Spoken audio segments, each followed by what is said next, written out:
During a recent snowstorm, I shoveled some people's driveways to earn $50 so I could buy a new Dell. This machine used to belong to the Arkansas Game and Fish Commission, as a tag says on the side of the machine. This Dell, like other Dells of the time, feature a somewhat iconic design. Known as a clamshell because of the way it opened, this case design was present in not only the OptiPlexes, but the dimensions and the precisions of the time as well. The case opens when one presses the two buttons at the side, and the whole case flips up on itself on two hinges. Dell's green cooling shroud is also present in this machine. It flips up to reveal the heatsink and a row of capacitors. The power supply is rated for 170 watts. The North Bridge and South Bridge are integrated onto the motherboard instead of the CPU die. On the motherboard there is an AGP slot and 3 PCI slots. The PCI-X slot is currently occupied by a modem card.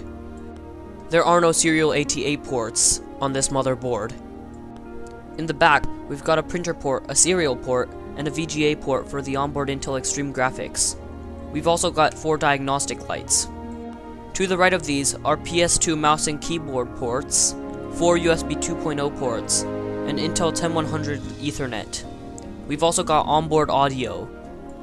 Although the hard drive was taken out of this PC, I decided to turn it on anyway to see if it even worked. Another characteristic of these Dells is that the lights for the hard drive and the power are very ridiculously dim. And it powers on. However, 2 beeps let me know that there is no hard drive in this computer, which I know of. I have pressed the F2 key, so I should be going into the BIOS setup. Although I did overpay for this machine, I think I'm happy with it, because I personally always wanted one of these Dells, and I guess I got one of them. And if you really want to get one of these old machines, maybe trash pick them from the dump or something, you can actually stick a AGP graphics card into it, and then you get yourself a vintage Windows XP gaming rig.